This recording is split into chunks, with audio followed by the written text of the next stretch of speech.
Dear student, we are discuss about plus 2 biology part 3 human health. We in this lecture we are discuss about life cycle of plasmodiums. ठीक है, इसके बाद में amoebic dysentery and next fungal disease. देखिए, हमने कल malaria के बारे में बताया था कि प्लाज्मोडियम जो है मलेरिया एक प्रोटोजोन से होता है और प्रोटोजोन जो है वो प्लाज्मोडियम की फॉर्म में 3 प्रकार की वैरायटी में उपलब्ध है। Plasmodium vivax, plasmodium malaria, plasmodium falciparums. तो हम प्लाज्मोडियम की लाइफ साइकिल के बारे में डिस्कशन करने जा रहे हैं। सबसे पहला पॉइंट ये आएगा कि प्लाज्मोडियम की जो लाइफ साइकिल होती है उसको 2 होस्ट की आवश्यकता होती है, 2 जीवों की आवश्यकता होती है। एक तो मॉस्किटो और दूसरा आपका हो जाएगा ह्यूमन। तो हम ये कह सकते हैं स्टूडेंट यहाँ पर the plasmodium required the 2 host to complete the life cycle human and the mosquito. ठीक है, यहाँ पर हम ये कह सकते हैं कि Plasmodium required 2 host organisms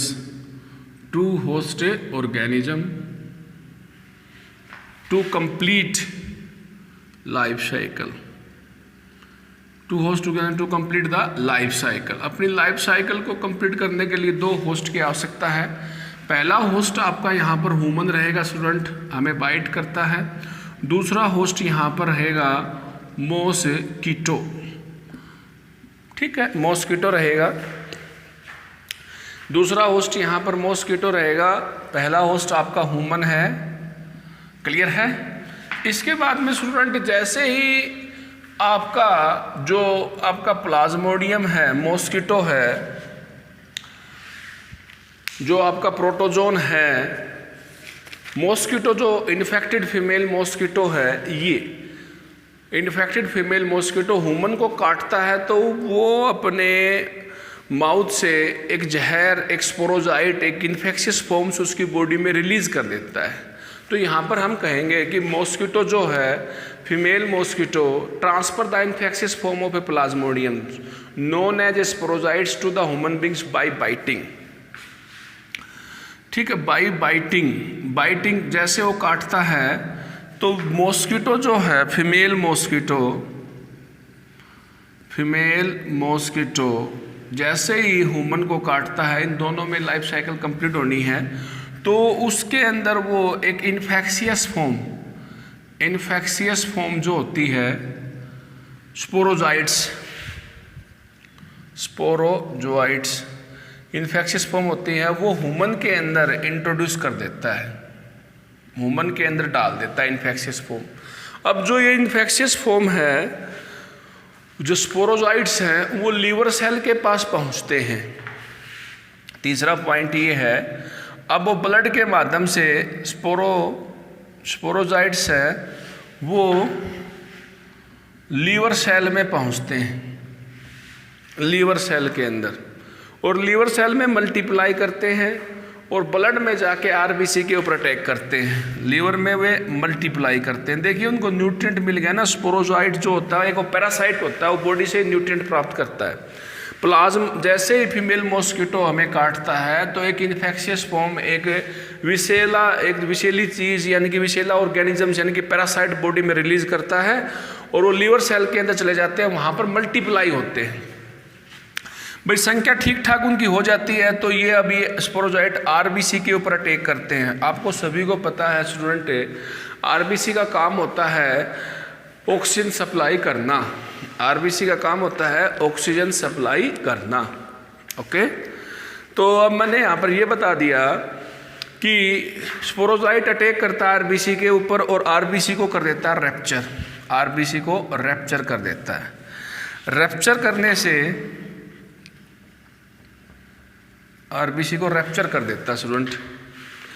rapture करने से क्या होगा, आरबीसी से एक टॉक्सिन निकलता है जिसका नाम है हेमोजोन। ठीक है, और उससे कारण आपको साइड इफेक्ट आते हैं। आरबीसी रैप्चर हो जाती है और रैप्चर होने से एक टॉक्सिन निकलता है जिसका नाम है हेमोजोन। और इस केमिकल से आपकी बॉडी के अंदर बुखार आ जाता है, आपको कंपन होता है, इस प्रकार के सिम्टम्स आते हैं, ये मलेरिया के सिम्टम्स हैं। ओके, तो मैंने ये बताया स्टूडेंट, जो प्लाज्मोडियम है वो अपनी लाइफ साइकिल को 2 ऑर्गेनिज्म, होस्ट ऑर्गेनिज्म की सहायता से कंप्लीट करता है। अब सुनना कौन कौन से हैं, ह्यूमन और मॉस्किटो। जैसे मॉस्किटो ह्यूमन बीइंग को बाइट करता किसी हेल्दी पर्सन को, तो उसका वो जहर इन्फेक्शियस फॉर्म, प्लाज्मोडियम की कोई भी इन्फेक्शियस फॉर्म है, स्पोरोजाइट्स, जैसे कि ये पैरासाइट के रूप में काम करता है, बॉडी के अंदर इंट्रोड्यूस कर देता है। अब स्पोरोजाइट इंट्रोड्यूस होने से वो लीवर सेल तक पहुंच जाते हैं, ब्लड के माध्यम से वहाँ पर अपनी संख्या को बढ़ाते हैं। जब संख्या ठीक ठाक हो जाती है तो आरबीसी के ऊपर अटैक कर देते हैं और आरबीसी को तोड़ देते हैं, उसकी शेप में चेंज कर देते हैं। वहाँ से एक केमिकल निकलता है, टॉक्सिन, जिसका नाम है हीमोजोन। हीमोजोन के 3 आपके इफेक्ट आते हैं। आपको फीवर हो जाता है, आपको चिलिंग इफेक्ट, ठंड लगती है, कंपन आता है, चिलिंग इफेक्ट पैदा हो जाता है। ओके, आपको सीवरिंग इफेक्ट पैदा हो जाता है। और ये पैरासाइट जो है आपका इस प्रकार से चिलिंग इफेक्ट पैदा करता है। ठीक है, नेक्स्ट बता रहा क्या स्टूडेंट, पैरासाइट जो है फीमेल मॉस्किटो के अंदर इंटर करता है जब वो किसी इन्फेक्टेड पर्सन को काटता है। अब देखिए, किसी पर्सन को मलेरिया है, किसी पर्सन को मलेरिया है, कोई बीमार व्यक्ति है, उसको यदि फीमेल मॉस्किटो काटता है, उसको यदि काटता है तो ये जो आपका इन्फेक्शियस फॉर्म जो है, जो आपका ये पैरासाइट जो है उसकी बॉडी के अंदर, these parasite enter the female anopheles mosquito when it bite the infected persons. Infected person को काटता है तो ये जो पैरासाइट्स हैं ये उसकी बॉडी के अंदर चले जाते हैं। ठीक है, जब वो फीमेल मॉस्किटो ब्लड के अंदर, यहाँ पर अब क्या होता है कि ह्यूमन बॉडी के अंदर यहाँ पर आरबीसी रैप्चर हो जाती है और रैप्चर होने से यहाँ पर एक सेक्सुअल स्टेज बन जाती है, आरबीसी की सेक्सुअल स्टेज बन जाती है वहाँ पर। जैसे कि आपके हमारे ब्लड के अंदर आपका गैमेट बन जाता है, मेल गैमेट और फीमेल गैमेट। जैसे ह्यूमन की बात कर रहा हूँ मैं यहाँ पर, जैसे ये पैरासाइट वहाँ पर केमिकल पैदा करता है और केमिकल पैदा करने से यहाँ पर एक सेक्सुअल स्टेज बन जाती है। Sexual stage develop in the RBC, कुछ मेल गैमेट बन जाते हैं, कुछ मेल की तरह आरबीसी काम करती है, कुछ फीमेल की तरह काम करती है, यानी कि गैमेटोसाइट की फॉर्मेशन हो जाती है, गैमेटोसाइट। अब फीमेल मॉस्किटो उस गैमेटोसाइट को टेक करता है।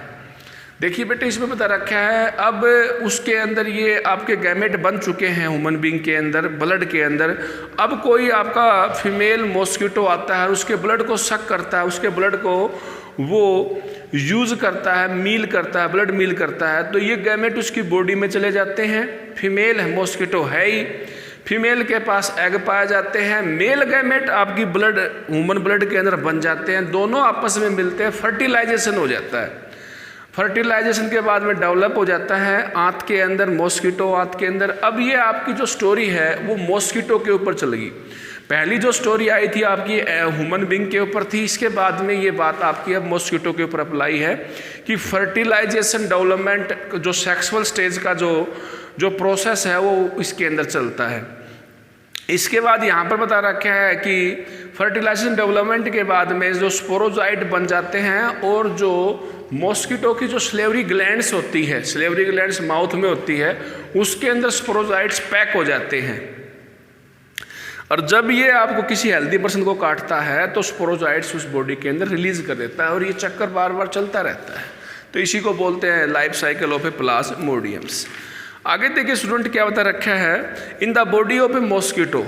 भाई मॉस्किटो की बॉडी, ह्यूमन बॉडी के अंदर आरबीसी के ऊपर अटैक हुआ, आरबीसी बन गई, आरबीसी ने चेंज करने के बाद बना दिया मेल और फीमेल गैमेट, गैमेटोफाइट की फॉर्मेशन हो जाती है। अब फीमेल मॉस्किटो उस इन्फेक्टेड पर्सन को काटता है तो वहाँ पर आपका फर्टिलाइजेशन डेवलपमेंट का प्रोग्राम जो है आपका मॉस्किटो के अंदर होता है। और जो ये आपके स्पोरोजाइट हैं ये मॉस्किटो की स्लेवरी ग्लैंड में स्टोर होते हैं और ये ह्यूमन बॉडी के अंदर मॉस्किटो बाइट के दौरान जाते हैं। अब मॉस्किटो के अंदर जो स्लेवरी ग्लैंड्स होती है, स्लेवरी ग्लैंड्स जो होती है उसके अंदर आपका ये जो स्पोरोजाइट हैं वो स्टोर हो जाते हैं। ओके, स्टोर हो जाते हैं। जैसे ही किसी हेल्दी पर्सन को काटता है तो भाई ये आपकी उसकी बॉडी में चले जाते हैं। After entering the human body and all the events are the repeated, जैसे ही आपकी बॉडी में चले गए तो ये सारे इवेंट बार बार रिपीट होंगे। ओके, डायग्राम कंपलसरी है, वो बताओ आप एनसीईआरटी से, मैंने पहले बनवा दिया, फिर बनाओ आप इसको, ठीक है। अगला जो टॉपिक है स्टूडेंट वो है amoebic dysentery. Amoebic dysentery, amoebic dysentery देखिए आंत के अंदर इन्फेक्शन हो जाता है,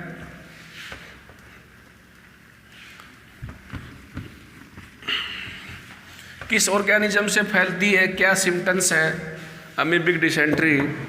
ये एक एंडोपैरासाइट होता है इंटेस्टाइन के अंदर, amoebic dysentery, amoebic dysentery. Okay, बहुत ही सिंपल टॉपिक है।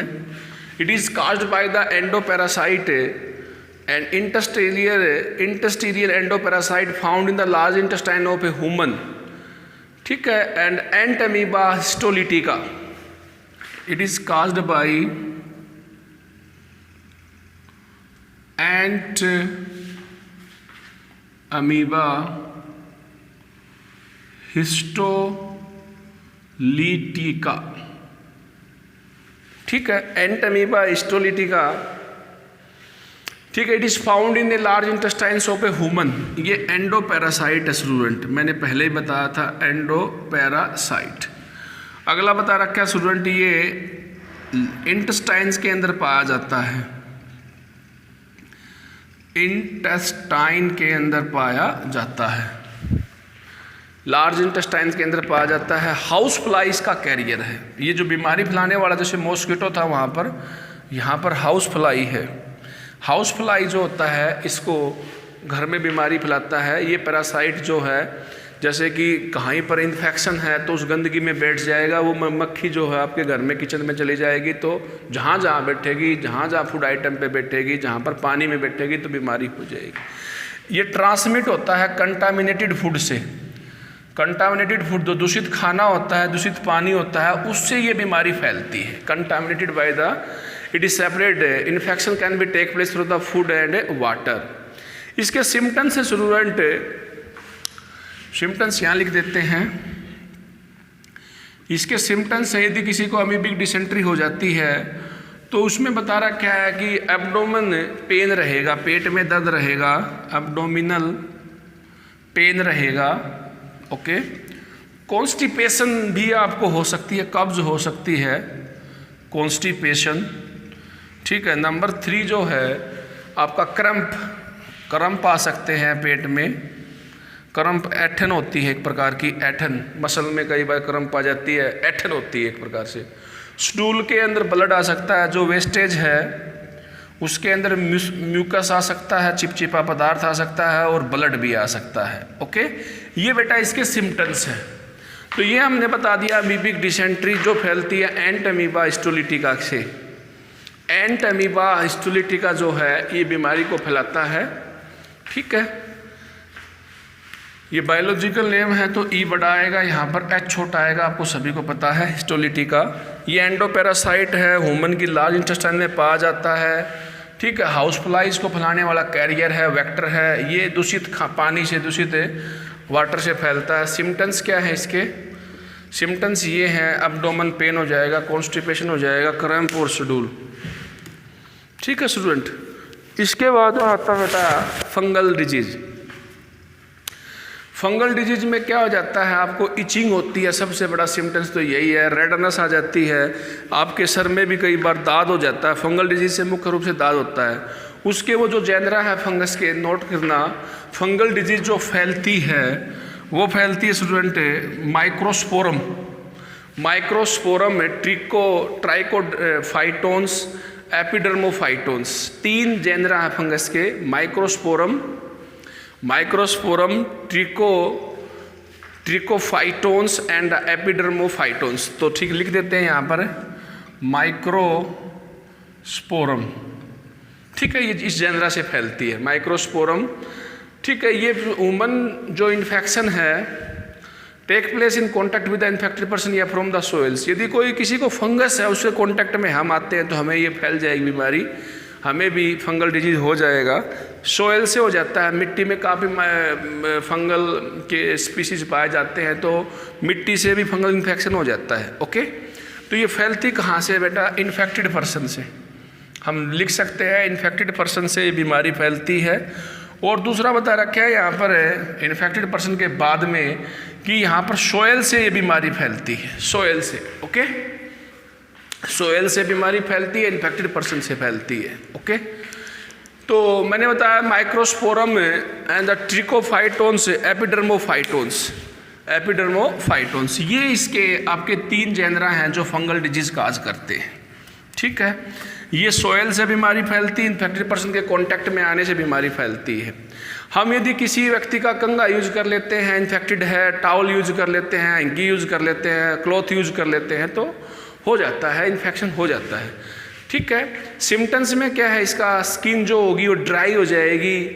ठीक है, आपका जो है जैसे सनलाइट से भी आपको जहाँ पर भी दिक्कत है, फंगस है, और साबुन से भी फंगस बढ़ता है, सोप बेस होता है, तो नारियल तेल इसका ट्रीटमेंट है। यदि आप इसका ट्रीटमेंट की बात करें तो हम यहाँ पर ड्राई लेजन हो जाएंगे on the skin and the lesion से, और accompanied by the intense itching, जो दाद होंगे उनमें इचिंग होगी। Okay, and this is all about fungal disease, amoebic dysentery, life cycle of a plasmodiums. अब हम स्टूडेंट अगली बैल में हम पढ़ेंगे हेलमेंटिक डिजीज। हेलमेंटिक डिजीज में आता है एस्केरिस और आपका एलिफेंथिसिस। ठीक है, ये 2 आपका आज ही करवा देंगे। ठीक है, ओके स्टूडेंट, टेक केयर।